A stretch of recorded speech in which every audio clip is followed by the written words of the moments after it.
శ్రీమన్ అభీష్టవరదాఖిల లోకబంధో శ్రీ శ్రీనివాస జగదేక దయైక సింధో శ్రీదేవతా గృహభుజాంతర దివ్యమూర్తే శ్రీ వెంకటాచలపతే తవ సుప్రభాతం.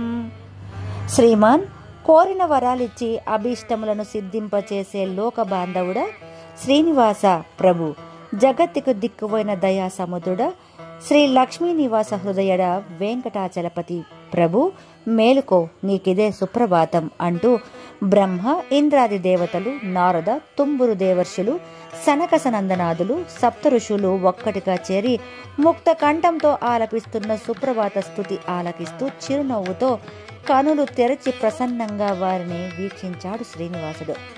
ఇందరు మహాత్ములు మూకుమ్మడిగా వచ్చి మేలు కొలుపు పాడి తమ దర్శన భాగ్యంతో నన్ను ఆనందింపజేస్తున్నారంటే నారద, ఏమిటో ఆ విశేషం అని అడిగాడు శ్రీహరి చిరునవ్వుతో. నారదుడు నిష్ఠూరంగా ఓ నిట్టూర్పు విడిచి, ఆ విశేషమేమిటో సర్వాంతర్యామివి, సర్వజ్ఞుడివి నీకు తెలియదా నారాయణ?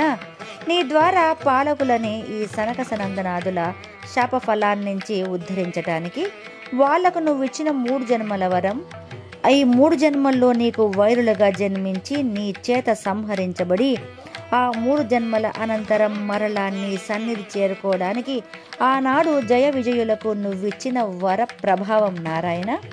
వారు హిరణ్యాక్ష, హిరణ్యకశిపులను దైత్యులుగా జన్మించి హరిభక్తులను నానా హింసలు పెట్టారు.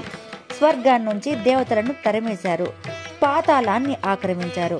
ఇదంతా చాలదన్నట్టు ఆ హిరణ్యాక్షుడు నీ ప్రియసతి భూదేవిని సముద్రంలో ముంచేశాడు, నీకు ప్రియమైన వెంకటాద్రితో సహా అని విన్నవించాడు నారదుడు. అవును మహావిష్ణుదేవ, ఇంతకాలం ఆ దానవ సోదరుల ఆగడాలు ఎలాగో భరించాం. ఇప్పుడు మా తపస్సులకు, యజ్ఞ యాగాదులకు ఆలవాలమైన భూమిని కూడా చెరపట్టి సముద్రంలో దాచి మాకు నిలవ నీడ లేకుండా చేశాడు. శ్రీనివాస, జగన్నాథ, దరిత్రిని రక్షించి ధర్మాన్ని ప్రతిష్ఠించు, నీవే మాకు దిక్కు, శరణుదేవ, శరణు శరణు అంటూ ప్రార్థించారు సప్తఋషులు. వారి ప్రార్థన పూర్తవుతుండగానే మహావిష్ణువు నాసిక నుండి, అంటే ముక్కు నుండి అణువంత ఆకారం బయటికి జారింది.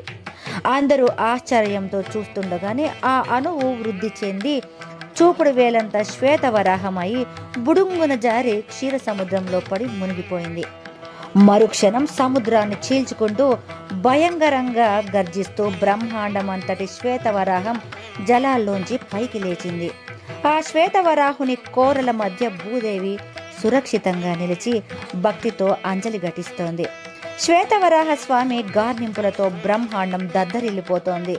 శ్రీ మహావిష్ణువు హిరణ్యాక్ష సంహారానికి భయంకరమైన శ్వేతవరాహ స్వామిగా అవతరించాడని దేవతలకి, మహర్షులకి అర్థమై భయభక్తుల చేతులు జోడించి శరణు శరణు దేవ శ్వేతవరాహ స్వామి, భూలోక ఉద్ధారక నారాయణ, శరణు శరణు అంటూ ప్రార్థించారు.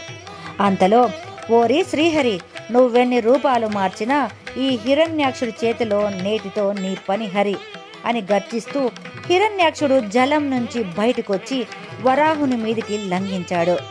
ఇద్దరి మధ్య భీకరమైన పోరు ఆరంభమైంది. ఎవరు గెలుస్తారో అన్నంత ఉత్కంఠభరితంగా చిరకాలం సాగిన ఆ పోరులో చివరికి శ్వేతవరాహుడు ఆ దానవుడిని గొంతు పట్టి పిసుకుతూ తన కోరలతో వాడి వక్షస్థలం చీల్చి చంపివేశాడు.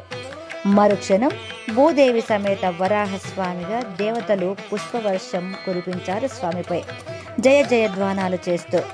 శ్వేతవరాహ స్వామి శాంతించి భూమిని యథాస్థానంలో నిలిపాడు.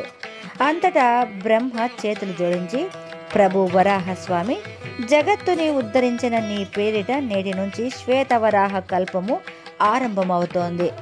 ఈ కల్పాంతం వరకు నీవు ఇదే శ్వేతవరాహ రూపంలో ఈ భూమిపై నిలిచి మమ్మల్ని కాపాడు అని ప్రార్థించాడు. భూమిపై నివసించనా, ఎక్కడా అని నవ్వుతూ ప్రశ్నించాడు వరాహస్వామి. మరుక్షణం శ్రీమన్నారాయణుడు అంతరిక్షమందు దివ్య దక్షిణమిచ్చి, వరాహ, నా అంశరూపుడవైన నువ్వు నా క్రీడాద్రి అయిన వెంకటాద్రిపై ఈ నీ శ్వేతవరాహ కల్పాంతము వరకు నివసించు.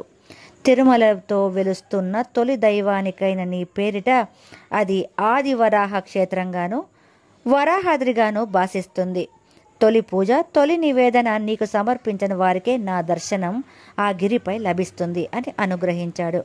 నారదుడు చప్పున చేతులు జోడించి, ఆనందాద్రి, వెంకటాద్రి, గరుడాద్రి, ఇప్పుడు వరాహాద్రి, ఇంతేనా? ఇక్కడితో ఆగినట్లేనా నారాయణ అని అడిగాడు విస్మయంగా. ఏమో, నువ్వెలా భావిస్తే అలా, యద్భావం తత్పరమార్థం అని చమత్కరిస్తూ మాయమైపోయాడు నారాయణుడు. ఉలికి పడ్డాడు నారదుడు. యద్భావం తత్పరమార్థమా అంటే అనుకుంటూ వెళ్ళాడు నారదుడు.